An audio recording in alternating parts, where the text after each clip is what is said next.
no show do Heleno Rodai. Rádio Serviço. Todo domingo às 11h30 eu converso com o grande médico endocrinologista, chefe do Serviço Clínica Médica do Hospital Federal dos Servidores do Estado, meu amigo e grande tricolor Dr. Silvio Provenzano, CRM 52374900.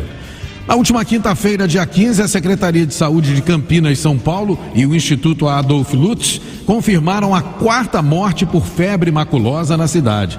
A vítima foi uma adolescente de 16 anos que participou de uma festa no dia 27 de maio, onde outras 3 pessoas foram contaminadas e também morreram por complicações da doença. E já tem outros casos também, né? Infelizmente. Por isso, hoje o Dr. Silvio Provenzano vai esclarecer dúvidas sobre este assunto. Febre maculosa.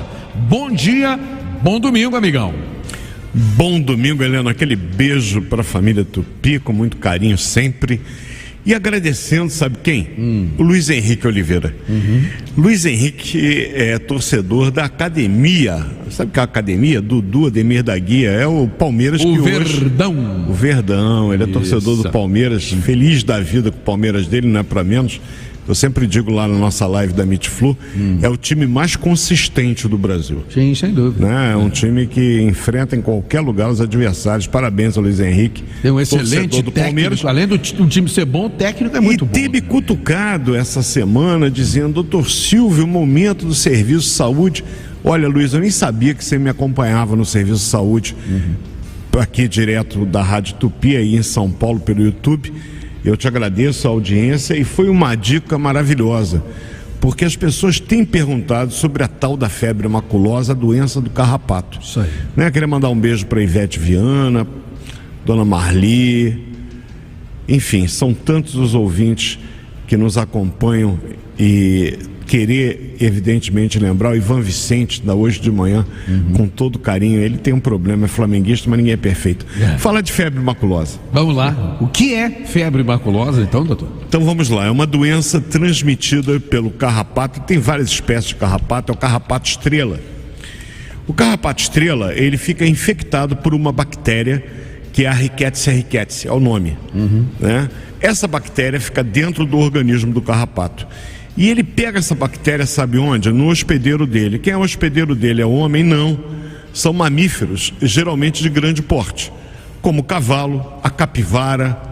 Então, lugares onde tem cavalos e capivaras, no campo, perto de matas, há que se ter cuidado, porque é o lugar onde o carrapato normalmente está. E o carrapato muitas vezes sai do hospedeiro dele, que são esses mamíferos, onde ele, ao picá-lo, se infecta por essa bactéria e fica ali no solo, geralmente em lugares com sombra. Ele não gosta de sol, na sombra, em folhas mortas no chão. Aí a pessoa vai naquela fazenda, e os casos que aconteceram em Campinas foram numa festança que teve numa família, ficam ali deitadas, ali adormecem naquelas folhas, perto da relva, e o carrapato vai lá e morde. E algumas coisas curiosas, por exemplo, como é que o carrapato passa para a pessoa a bactéria? Porque se ele pica, ele chupa o sangue da pessoa. Ele não vai, obviamente, conseguir inocular a bactéria se ele está fazendo um movimento aspirativo.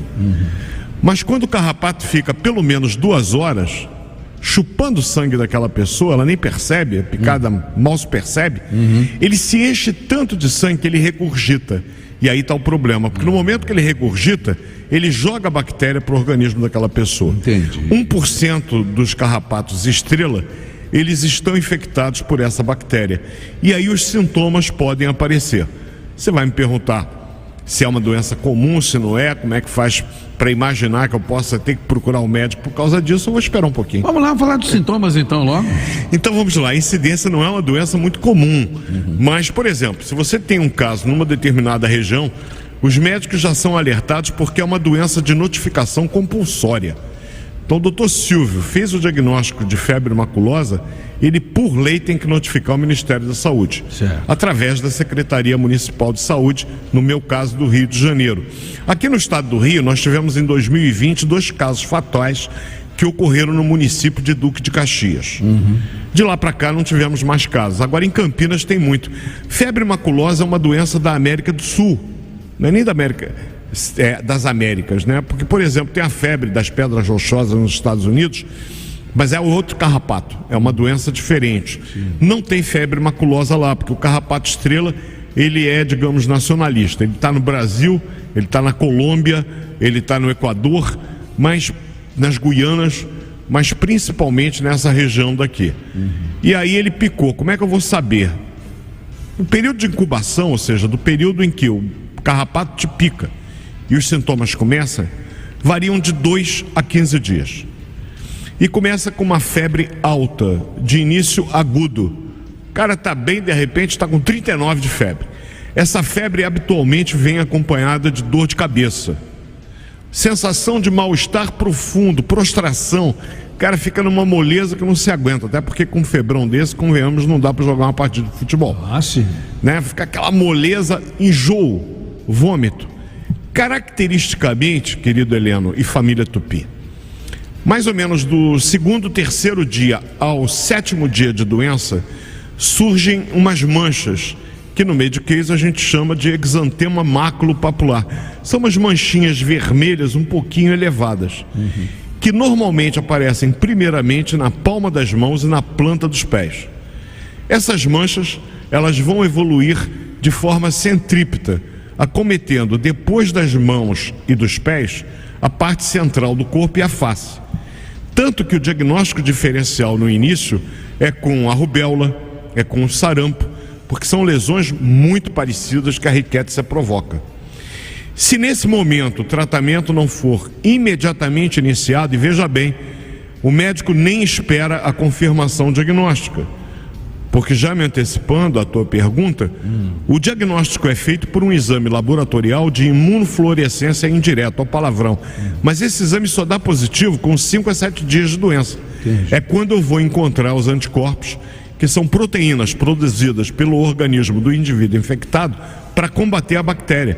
Só que se eu for tratar depois do 5º dia, babau, Inês é morta. No caso não é nem Inês, é o paciente.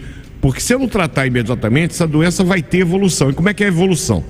Veja bem, família Tupi, febre alta, dor de cabeça, enjoo, vômito, essas lesões que parecem a do sarampo, da rubéola ou até da sífilis secundária, uma vez que começa na região da palma das mãos e da planta dos pés, vai para o tronco, vai para a face, eventualmente surgem petequias, que são pontos avermelhados, com algumas manifestações hemorrágicas espontâneas, por exemplo, sangramento pela gengiva ou pelo nariz, gengivorragia, epistaxe.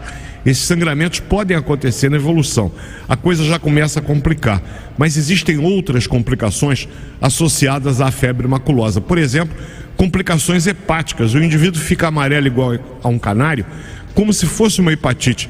Tanto que outro diagnóstico diferencial que o médico deve fazer são as hepatites virais agudas, hepatite A, hepatite B, hepatite C. Pode ser uma hepatite A? Pode, doutor Silvio. Por quê? Porque o cara fica amarelo, a urina fica escura, manifestação hepática, e isso com diátese hemorrágica. O que é isso, doutor Silvio? Sangramentos espontâneos. Não somente para fora do corpo, mas internamente também. O que pode evolutivamente causar uma situação de choque, onde eu tenho uma queda da pressão. Eu posso ter manifestações respiratórias, o indivíduo com dificuldade para respirar. Eu posso, doutor Edson, está nos ouvindo? Insuficiência renal aguda, por conta desse quadro da febre maculosa. E eu posso ter manifestações neurológicas, desde formigamentos até crises convulsivas e coma. Tudo isso pode acontecer em função da febre maculosa no seu curso evolutivo, se ela não for tratada. Eu repito, diante de uma pessoa que inicia um quadro com febre alta, dor de cabeça, enjoo e vômito, que no seu histórico ela vai dizer: olha, eu estive numa fazenda onde havia por perto uma lagoa, um riacho, fomos fazer um churrasco, a festa durou um dia inteiro, adormeci de tarde, tiraram um carrapato. Depois você vai me perguntar como é que a gente faz para tirar o carrapato. Isso, aqui. Tiraram o carrapato, eu fui mordido por um carrapato e surgiu esse quadro. O médico não deve, de forma alguma, titubear. Ele tem que ser incisivo. peço o exame de laboratório que vai confirmar, mas antes da chegada dele eu já começo a tratar. A gente age com absoluta prudência nesses casos. Mas, doutor Silvio, eu fui mordido por um carrapato, mas eu não tenho nenhum sintoma. O senhor me dá remédio? Não deve dar. Só vou dar remédio se os sintomas começarem. Como é que a gente faz, família Tupi, para tirar o carrapato? Normalmente a gente pega aquele bichinho que é mínimo. Eu coloquei ontem, e você viu, Heleno, que eu vi que você viu. Sim. E muitos que estão nos ouvindo agora também viram no meu Face a foto do carrapato estrela numa mão protegida com luva, né? Porque a pessoa não é boba. É para dar uma dimensão do tamanho do bichinho para o nosso corpo. É muito pequeno. Muito. E a pessoa normalmente pega aquilo entre as unhas e esmigalha aquilo. Não faça isso. Mas por que, doutor Silvio? Que quando eu esmago o carrapato, eu libero no ambiente todas aquelas bactérias que habitam o carrapato. E se eu tiver uma lesão qualquer, mesmo sem o carrapato regurgitar, eu vou colocar a bactéria dentro do corpo daquele indivíduo, podendo causar a febre maculosa. Entendi. Então a gente retira o carrapato com uma pinça, com todo cuidado, e depois higieniza o local. Certo. Bebe uma aguinha aí, porque a gente vai falar agora aqui do tratamento. E tem várias perguntas de ouvintes aqui. Eu vou tentar pescar pelo menos umazinha para fazer, mas a gente não tem tempo de atender todos os rapidamente ouvintes. O tratamento é feito como droga de primeira escolha, um antibiótico chamado doxiciclina, na dose de 100 miligramas de 12 em 12 horas, e a gente vai manter o antibiótico por até 3 dias após a febre acabar. Se houver alguma intolerância ao uso desse macrolídeo, que é a doxiciclina, é o grupo desse antimicrobiano, eu posso lançar mão de um outro antibiótico, que é o cloranfenicol, na dose de 500 miligramas de 6 em 6 horas pelo mesmo tempo, ou seja, até 3 dias após a febre acabar. Entendi. Tem uma pergunta aqui do Pedro Paulo, lá de Vila Isabel. Ele quer saber se a febre maculosa pode ser confundida, né? Se os sintomas podem ser confundidos com outras doenças. Sim. Eu falei, Pedro, daqui a pouco estou indo para tua terra, que eu vou para casa da minha Dorinha que está me esperando. Vila Isabel. Vila Isabel, terra de Noel. Mas, ô Pedro, pode ser confundido no início com sarampo, com rubéola, pode ser confundido também com a sífilis secundária, pode ser confundida com alguns casos de meningite meningocócica, e aí já numa fase mais avançada, porque eu começo a apresentar aquelas petequias, aquelas sufusões hemorrágicas que a gente pode ver na meningococcemia.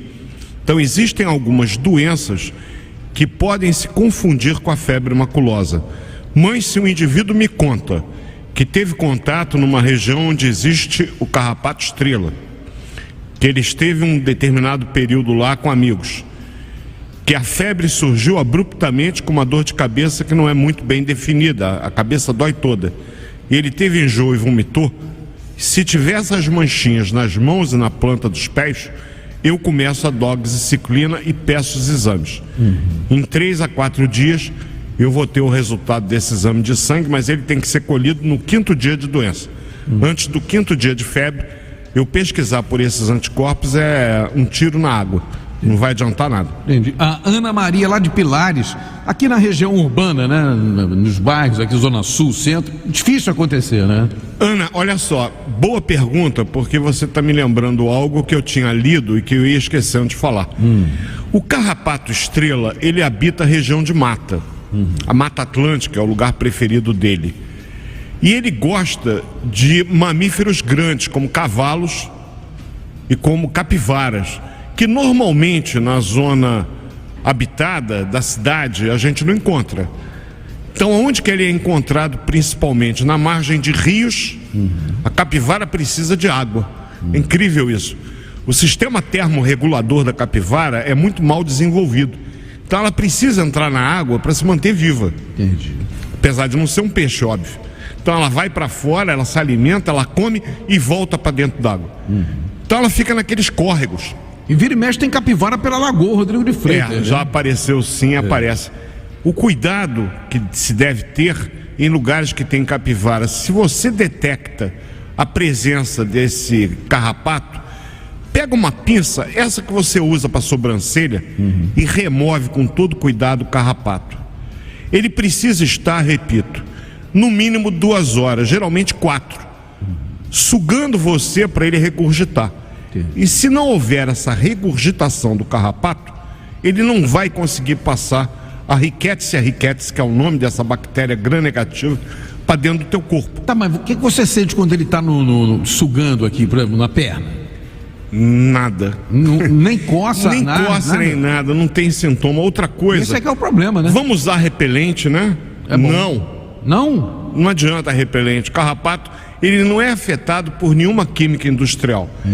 Então, ao contrário dos mosquitos, né? A gente fala sempre da dengue, falamos da zika. Aliás, zika e dengue hemorrágica, viu, Pedro Paulo, né? São doenças cujo diagnóstico diferencial também precisa ser feito. Dengue hemorrágica se confunde muito com a febre maculosa e ambas podem causar o óbito da pessoa. Mas ao contrário do mosquito, que o repelente funciona maravilhosamente bem, com o carrapato não adianta nada. Quer dizer, se ele tiver na minha perna 2 horas ali sugando, eu não vou sentir nada. E você não sente nada, por isso que ele fica tanto tempo te sugando. Porque imagina, Heleno, o mosquito te dá uma picada, na mesma hora você dá um tapinha, né? E esmaga o mosquito. Com o carrapato você não pode esmagar. Porque se você esmaga, espalha a bactéria. E aí onde ele picou, a bactéria entra. A bactéria é microscópica, você não está enxergando. Ela vai junto com o sangue regurgitado do carrapato. Então encontrei um carrapato, com todo cuidado eu peço a alguém com uma pinça ou então uma fita adesiva. É uma boa dica. Bota a fita adesiva na pele e puxa a fita adesiva e o carrapato sai junto com a fita adesiva. É outra maneira de tirar o carrapato. Maravilha. Bom, acho que foi ótimo, né? Eu não estava lembrando o que a gente ia falar hoje, hein? Qual era o tema de hoje? Terezinha Sodré, minha querida amiga que eu encontrei no lançamento do livro do nosso grande amigo Santoro. Já recebi o livro lá em casa. Livro fantástico, com histórias deliciosas, você não consegue parar de ler. Ela pediu para eu falar sobre doenças do pâncreas. Tá. Então, Terezinha, até em homenagem ao meu grande Capita, eu encontrei o Gerson aqui, que tantas vezes jogou com o Capita. Era uma inclusive dupla em 70. Né? Que dupla! Em homenagem a você que me trouxe a lembrança de doença do pâncreas, que é uma glândula mista. É uma glândula que é endócrina e exócrina. É verdade que quando a pessoa está com um problema no pâncreas pode ficar amarelada também? Pode. Lesões na cabeça do pâncreas. O pâncreas é um órgão que se divide em 3 partes: cabeça, corpo e cauda. E ele tem um formato como se fosse um bicho desses ETs. É engraçado o formato do pâncreas. Não é um órgão pequeno, mas é um órgão difícil do médico examinar, porque ele fica na parte de trás do abdômen. Então, pela palpação, você alcançar o pâncreas é muito difícil, até mesmo para aqueles pacientes que infelizmente desenvolvem um tumor. E câncer de pâncreas é uma das doenças que o pâncreas pode ter, e geralmente são tragédias anunciadas. Só exame de imagem. Exames de imagem, sim, cada vez mais sofisticados, auxiliando o médico. Mas tem sintomas, mas geralmente no câncer de pâncreas, e lembrar sempre do nosso grande artilheiro Ézio, né? Que jovem, infelizmente, faleceu dessa doença. Super-herói tricolor. Isso. Grande Ézio. Super Ézio. Ele teve essa doença. Quando surgem os sintomas, a coisa já está avançada, impedindo o tratamento. Mas sobre como surge a doença, como diagnosticar, as inflamações do pâncreas, que são a pancreatite aguda e crônica, pancreatite autoimune, câncer de pâncreas. Terezinha, para você ver que eu me preparei para fazer o teu programa hoje, mas aí o Luiz Henrique te atropelou, trouxe febre maculosa, eu tentei me virar nos 30 aqui. Espero que a família Tupi tenha entendido a doença do carrapato. Foi ótimo. E vamos guardar pâncreas para domingo que vem. E eu fico aqui na espera, aguardando vocês no próximo domingo, dia 25 de junho, para a gente terminar esse mês. E depois eu prometi para a doutora Célia que eu vou querer que ela fale sobre efeitos adversos do uso de estrogênio. As mulheres usam pílula, às vezes por conta própria. Tem alguns efeitos colaterais associados a isso. Eu tive numa reunião ontem com ela e a gente não tira o serviço de saúde da cabeça. Maravilha. E eu falei, Célia, quero que você fale sobre isso. Ela topou. Então já temos os próximos 2 domingos arrumados, desejando do fundo do coração um pronto restabelecimento para a sua Regina. Obrigado, meu querido amigo. Boa semana e até domingo que vem, se Deus quiser. Tchau, tchau. Se Deus quiser, semana abençoada, família. Tchau, meu amigo. Show do Heleno.